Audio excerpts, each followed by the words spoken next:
à toutes et à tous, c'est un véritable plaisir de vous retrouver une fois de plus sur Foot Normand. C'est l'heure du débrief, le dernier du mois de février. Aujourd'hui, on parle de tout ce qui s'est passé ce week-end à l'occasion de la 16e journée de championnat. Impossible de commencer ce débrief autrement que par le choc du week-end, évidemment. Le duel entre l'US Alençon qui recevait le CMS Wassel a cristallisé bien des intentions. L'US Alençon qui n'a plus perdu depuis début septembre et un déplacement à Cherbourg qui recevait le nouveau deuxième du championnat. Voici pour vous les principales images de cette rencontre.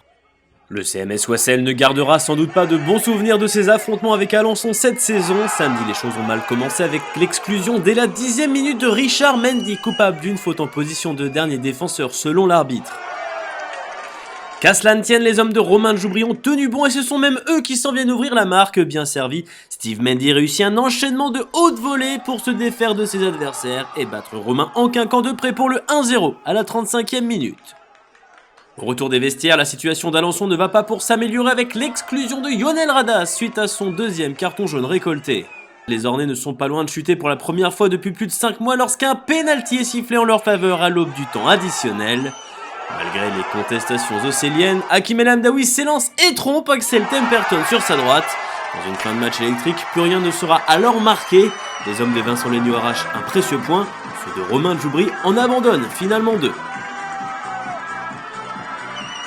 1-1, score final donc entre l'US Alençon et le CMS Wassel et un scénario qui rappelle légèrement celui du match aller où l'US Alençon d'ores et déjà avait égalisé en toute fin de match. Les deux équipes se neutralisent donc. Je vous propose tout de suite d'écouter un petit condensé des principales réactions à l'issue du match. Match très âpre, beaucoup de duels et sur une action à la fin, on a la chance d'obtenir un penalty. Alors je ne sais pas s'il y a vraiment penalty ou non, mais dernière occasion, Hakim prend le penalty, marque et on continue du coup sur notre lancée et toujours invaincu. Donc ça fait du bien, on prend quand même des points à la maison et on se concentre maintenant pour la semaine prochaine. Et sur l'ensemble du match, on pourrait dire qu'on peut prendre le nul. Par contre, sur le fait que Wassel mène à la 93e et sur un penalty qui peut paraître un peu juste, voilà, mais c'est dur pour l'adversaire peut-être, mais nous on prend ce point-là. Le deuxième du championnat et le quatrième qui se neutralisent. L'opération pouvait être belle en cas de succès pour l'AF Virois le lendemain du côté de la réserve de Quevilly-Rouen en métropole. Il est 14h25 ce dimanche 26 février lorsque Virois et Quevilly entrent sur la pelouse. Dernière équipe de tête à jouer lors de cette 16e journée, Vire sait qu'elle peut frapper fort. Sur ce corner botté à la 10e minute, le milieu Saïn Zigou est le plus prompt à l'heure de placer une tête victorieuse et de mettre déjà le leader sur de bons rails. 10 minutes plus tard, Théo Epailly est insaisissable pour la défense de QRM et décoche une frappe lointaine qui rebondit juste devant la ligne. L'AFV s'offre déjà un break d'avance chez le premier non relégable. Le 3-0 est tout proche pour les hommes de Cédric Coaro, mais Arthur Dallois perd son duel avec Johan Thuram. Ce n'est que partie remise pour Vire, véritablement euphorique, qui s'en remet à ce superbe centre au second poteau d'Anas Lanrabet, que s'en vient couper Thomas Chenel d'une tête à bout portant. Vire va rentrer au vestiaire avec 3 buts d'avance. La pause n'a guère coupé les jambes viroises puisque les Beaucains repartent de plus belle. Peu après l'heure de jeu, c'est le défenseur Anthony Ferron qui est trouvé en pleine surface et qui marque de près le 4e but des visiteurs. La machine viroise va alors soudain baisser le pied et QRM va se réveiller. Sur ce centre venu de la droite, c'est tout d'abord Isaac Chipamba qui s'en vient inscrire son 10e but de la saison de la tête à la 67e minute. 3 minutes plus tard, bien qu'excentré côté droit, Adrien Antunes se joint au festival offensif de ce dimanche après-midi en réduisant encore l'écart pour Quevilly-Rouen, qui ne passera pas loin du 4 buts à 3 en fin de partie, mais qui sera malgré tout tombé contre un leader en mission et sûr de son fait.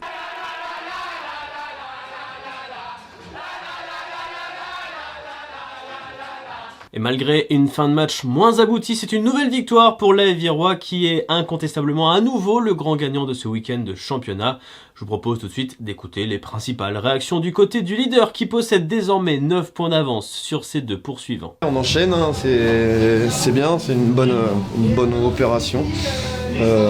Maintenant ça a été un petit peu compliqué, notamment sur la deuxième mi-temps, mais bon, dans l'ensemble le match est plutôt cohérent. Quand on met 4 buts à l'extérieur sur une réserve pro, c'est quand même une belle performance d'ensemble. voilà, on va se reposer parce que c'était un match difficile et on va préparer le Havre avant la petite coupure. Le 30e anniversaire réussi, donc du moment qu'on a la santé, on continue à avancer et c'est le principal. Aujourd'hui, on profite de chaque instant. Vivre une saison comme ça, c'est magnifique. Au lendemain de sa première apparition en Ligue 2 avec Quevilly-Rouen en métropole, l'attaquant Isaac Chipamba a remporté son duel à distance avec Arthur Dalloy pour le compte du classement du meilleur buteur. Néanmoins, le Lyonnais de naissance n'était pas vraiment satisfait à l'arrivée, on l'écoute. Par rapport à mes débuts en Ligue 2, certes je suis content, mais bon, aujourd'hui j'ai joué un autre match, j'étais concentré sur un autre match et on a perdu le match. Mon but, je ne vais pas forcément le retenir parce qu'au final on a perdu. Donc il va falloir se remettre au travail et aller gagner dès le prochain match, tout simplement. L'AF Virois a donc plus que jamais pris ses aises au sommet du classement et les Boquins tâcheront dès la semaine prochaine d'amplifier, pourquoi pas, leur avance à l'occasion de la réception d'une autre réserve, celle du Havre. Malheureuse ces dernières semaines, l'AG Caen a perdu beaucoup de terrain sur le sommet du championnat. Battu à Cherbourg, voilà 2 semaines, les hommes d'Olivier Meurillon recevaient Montgaillard ce week-end avec la ferme intention d'enfin renouer avec la victoire. Attention néanmoins, car si le vent ne veut pas tourner pour le relégable Havrais, ces dernières prestations se sont avérées des plus intéressantes et pour preuve, l'AG Caen ne parvient pas à débloquer la situation en première période. Maxime Rouanel et ses partenaires finissent toutefois par trouver l'ouverture à la 65e minute. Bien servi dans la surface, Sabri Toufiki sert parfaitement William Koulibaly qui reprend son contrôle et marque assurément l'un des plus jolis buts du week-end au grand désarroi des visiteurs. Ces derniers ne se laissent toutefois pas abattre et poussent pour l'égalisation. Et sur un long ballon, Abouchek Amadou se joue de la défense cannaise et parvient à effacer Wilfried Betfian. Avec calme, l'attaquant havrais s'en vient inscrire le but du 1-1 avenois. Montgaillard pense alors avoir fait le plus dur pour endiguer sa série en cours de 3 défaites de rang, mais les Canets s'accrochent pour retrouver le succès. Sur cette action, Maxime Rouanel voit son tir contré, Morgan Ardouin n'a guère plus de réussite, mais la 3e est la bonne pour Sabri Toufiki. Le passeur décisif s'est mué buteur et remet l'avant-garde devant à la 87e minute. Ce 3e but canet sera finalement refusé, et dans la foulée, le coup de sifflet final vient valider le succès calvadosien contre de courageux Sénomarins bien mal récompensés. Cette victoire précieuse sur le fil de l'AG Caen permet donc aux Canets de reprendre la 2e place au classement à la différence de buts. Pour Montgaillard, en revanche, les temps sont durs, les week-ends se suivent et se répètent, et c'est un retour par la case régionale 1 qui se dessine malheureusement de plus en plus. Après avoir surclassé Cherbourg la semaine passée, la réserve du Havre passait un nouveau test à Yvetot face au FC Dieppe, une équipe dieppoise qui s'est fait peur la semaine passée mais qui a su ramener un point précieux de son duel avec la réserve de l'US Avranches. Ce Le Havre-Dieppe, c'est au final une confrontation entre 2 équipes en confiance qui désirent désormais définitivement mettre derrière elles le spectre d'une relégation. À Yvetot, les premiers à sortir de leur boîte, ce sont les Harans, mais sur ce tir, Adama Sidibé est mis en échec par la superbe parade de Mohamed Koné. La machine collective du Havre se met alors en marche, mais sur ce tir enveloppé, Kenny Mixture ne parvient pas à inquiéter Dylan Bayer, le portier dieppois. Nouvelle action fulgurante côté havrais, c'est cette fois-ci Ismaël Gerti qui s'essaye au tir et qui trouve malheureusement la barre transversale. Dieppe a eu chaud et s'en remet bientôt à son gardien pour se préserver d'un but contre son camp et rentrer au vestiaire sur un score nul et vierge. En seconde période, le HAC croit marquer mais voit son but refusé. Derrière, Michael Fati et Emrys Gomis s'imposent leur présence dans la surface havraise, mais les joueurs locaux s'en sortent finalement sans dommage. Le dernier mot de la partie sera pour Dylan Bayer, auteur d'un dernier arrêt. La rencontre s'achève sur un partage des points sans but, comme lors du match aller d'ailleurs. Et ce match nul 0-0 à l'arrivée entre la réserve du HAC et le FC Dieppe semble à l'arrivée plutôt satisfaire les 2 camps qui se maintiennent en première partie de tableau. Cap dans la Manche à présent avec un premier duel à Maurice Poster qui a opposé l'AS Cherbourg à l'ESM Gonfreville ce week-end. Un duel d'importance, une équipe de Cherbourg qui souhaite rester au-dessus de la zone de flottaison. Gonfreville pour sa part privée de rencontre face à Alençon il y a quelques semaines, espère de son côté en sortir. Lors de leur match en retard, une semaine plus tôt, les Cherbourgeois ont souffert au Havre et ont chuté lourdement sur le score de 3-0. Les Gonfrevillais pour leur part restent sur un succès au Grand Quevilly glané le 4 février dernier. Comme vous allez le voir, ce Cherbourg-Gonfreville sera une histoire de pénalty. 17e minute, le SMGO est sanctionné d'une main dans sa surface. Le pénalty accordé aux joueurs du Cotentin est transformé avec maîtrise par Julio César Romanelli qui bat Yann Chaconte. 4 minutes plus tard, c'est au tour de Gonfreville d'obtenir un penalty. Loris Ndong ne manque pas son duel et égalise à 1 partout. 1-1, ce sera d'ailleurs le score final.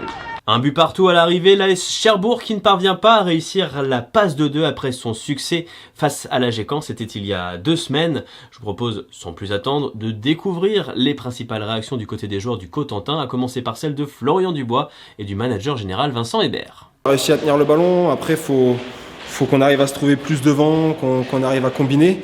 Après c'était un bon match sur un terrain difficile face avec une équipe en face qui a des qualités, avec percussion, donc il fallait quand même faire attention à la profondeur. Même si on avait marqué 2 buts contre l'AG Caen, ce que je dis depuis le mois de janvier, c'est qu'on n'a pas non plus 50 armes offensives et qu'on ne marquera pas 3 buts toutes les semaines. On l'a encore vu ce soir, on manque un petit peu de... Voilà, on manque de poids, on manque de beaucoup de choses offensivement pour faire mal à l'adversaire. Alors après, est-ce que c'est que des joueurs offensifs qui sont concernés? Je crois pas. On a créé des coups de pied arrêtés aussi, donc on doit être capable de marquer, mais voilà, on ne marque pas non plus dans le jeu aérien, donc c'est vrai que s'il faut que toutes les étoiles soient alignées systématiquement pour marquer un but, ça devient compliqué. Après, voilà, on commence le match avec 1 point, chaque équipe. Là, on ne l'a pas perdu, donc voilà, du moment qu'on ne perd pas à domicile, c'est un bon résultat. Si on continue les matchs nuls et puis qu'on ait des matchs gagnés de temps en temps, voilà, on va terminer par se maintenir. Pour le SM Gonfreville, cette 16e journée se termine malheureusement dans la zone de relégation, mais qu'à cela ne tienne, les hommes de Rachid Hamzaoui viennent de prendre 4 points sur leurs 2 derniers déplacements. Ils joueront la semaine prochaine un match d'importance au stade Maurice Baquet face à l'AG Caen, un match qu'on suivra avec attention, puisqu'on peut vous l'annoncer d'ores et déjà, après avoir rendu visite au FC Saint-Lô dans son stade Louis-Villemer, c'est du côté de l'ESM Gonfreville que sera tourné la semaine prochaine un nouveau débrief spécial. Dernier match à vous montrer dans ce 16e épisode du débrief 100% National 3, pas le moins intéressant, un derby de la Manche qui opposait ce week-end le FC Saint-Lô, balayé chez lui la semaine dernière par l'US Alençon 5-1, à l'US Avranches, la réserve qui de son côté était à un rien de s'imposer face au FC Dieppe. Le moins que l'on puisse dire, c'est que ce duel 100% monchois aura été sacrément disputé. 12e minute, Thomas Vauvy fait parler sa puissance face à l'ancien de la maison Florian Bresto et centre immédiatement au second poteau où surgit Tony Lambard qui ne laisse pas la moindre chance au pauvre Nathan Bisson. Voilà les préfectoraux sur de bons rails. La réserve d'Avranches n'en reste évidemment pas là et réagit par l'intermédiaire d'un certain David Paulet. L'ancien du RC Lens trouve sur sa route Xavier Gallien, auteur d'une parade décisive. Ce derby manchois est enlevé, le 2e round du duel Paulet-Gallien est de nouveau remporté par le gardien saint-lois. Derrière, l'ancien de Ducé, Félix Ocassa-Leboa voit sa frappe mourir dans le petit filet de Bisson. On le sait, Tony Lambard ne reçoit jamais sans donner en retour. À la 41e minute, l'ex-Grandvillais rend donc l'appareil à Thomas Vauvy qui marque à bout portant sur ce superbe service du droit. À la pause, le break est fait, 2-0 pour Saint-Lô. 7 minutes après le retour des vestiaires, Avranches obtient un penalty. Paul Jarnos s'en charge, bute sur Xavier Gallien et vient poursuivre son action mais voit son but finalement refusé. L'arbitre lui reproche d'avoir touché le ballon 2 fois sur sa première tentative. Le 2e acte voit le voisin avranchiné poursuivre ses efforts pour revenir, mais ce dernier s'expose alors à des contres. Sur l'un d'entre eux, Saint-Lô manque la balle du 3-0 en raison d'un centre mal dosé. Mathis Lemray s'offre la dernière situation marquante du match pour Avranches, mais manque finalement le cadre et à l'arrivée, c'est bien Saint-Lô qui peut lever les bras au ciel. Les hommes de Mathias Restou s'imposent 2-0 dans ce derby de la Manche. Et voilà une victoire qui va faire grand bien au FC Saint-Lô après la déroute face à Alençon. Les joueurs n'ont vraiment pas eu le temps de gamberger. Voici pour vous les principales réactions recueillies à l'issue de cette rencontre. C'était très important après la grosse claque qu'on a pris la semaine dernière. On s'est bien remobilisé à l'entraînement, ça fait du bien cette victoire-là. Et puis d'autant plus que c'était une équipe qui était derrière nous. On les met à 6 points maintenant et avec le goal average particulier, ça fait Avranches les 10 en moins.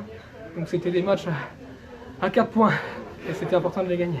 A noter que ce week-end, un 7e match a eu lieu. Le SU Div Cabourg a signé peut-être la plus belle opération dans le bas de tableau en allant s'imposer chez un autre relégable, le Grand Quevilly FC, qui comme Montgaillard commence à avoir de grosses difficultés dans ce championnat. Le SU Div Cabourg respire de son côté. Sans transition, vous savez vers où nous mène cette fin de débrief, le récapitulatif des résultats de cette 16e journée, les conséquences au classement, la projection vers la 17e journée qui sera jouée le week-end prochain, évidemment un petit point sur un classement débuteur qui a pas mal évolué ce week-end. 18 buts ont été inscrits ce week-end en National 3, dont un tiers lors du seul Quevilly-Rouen en AF Virois. 2 victoires à l'extérieur précieuses pour le leader et pour Div Cabourg, 2 succès libérateurs à domicile pour l'AG Caen et Saint-Lô, ainsi que 3 résultats nuls sont venus jalonner la 16e journée de la saison. Au classement, s'il reste trop de matchs à disputer pour avancer quoi que ce soit, l'histoire retiendra que l'AF Virois apparaît fin février pleinement lancé vers le National 2. Les hommes du président Christophe Lécuyer dominent en effet de 9 points l'AG Caen et le CMS Oissel qui comptent cependant un match de retard à disputer le samedi 8 avril contre la réserve de QRL. Alors qu'Alençon est solidement attaché au 4e rang, la Baie du Havre et le FC Dieppe se maintiennent dans la première partie de tableau où Saint-Lô revient passer une tête. Tout en bas, les journées se suivent et se répètent pour les 2 derniers Montgaillard et Grand Quevilly qui ont encore vu la ligne de flottaison s'éloigner. La réserve de l'US Avranches est l'une des grandes perdantes du week-end alors que toujours dans la zone rouge, Gonfreville et son match en retard à disputer contre Alençon. Le SU Div Cabourg donne de sérieuses raisons à la Baie de QRM et à l'AS Cherbourg de s'inquiéter pour la suite. La suite, elle aura lieu pas plus tard que le samedi 4 mars. En début d'après-midi, le SU Div Cabourg ouvrira le bal contre l'US Alençon. Vire tentera d'éloigner encore ses concurrents contre la Baie du Havre au 5e alors que dans le même temps, le CMS Oissel recevra l'AS Cherbourg.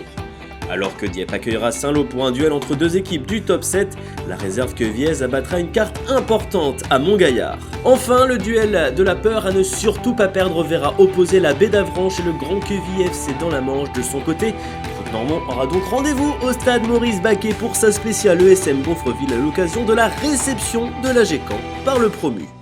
Au classement, on l'a vu, Isaac Chipamba s'est offert une maigre consolation en revenant à 2 réalisations seulement du meilleur buteur du championnat Arthur Dallois, resté muet pour sa part ce week-end. Derrière, auteur d'un pénalty qui a fait parler, Hakim El Hamdaoui confirme son retour aux affaires, lui qui en est désormais à 9 réalisations en championnat. Malcolm Perriand et Kenny Mixture restent figés à 8 réalisations derrière, tout comme Kevin Goba et Dorian Charlier à 7. Et voilà qui met fin à cet épisode du débrief. On se donne donc rendez-vous la semaine prochaine au stade Maurice Baquet pour un débrief spécial ESM Gonfreville dans lequel on reviendra donc sur l'intégralité des matchs de la 17e journée, d'ores et déjà très attendue. Merci à toutes et à tous pour votre fidélité. Merci à toutes les personnes qui ont participé de près ou de loin à cet épisode. Prenez soin de vous. Salut.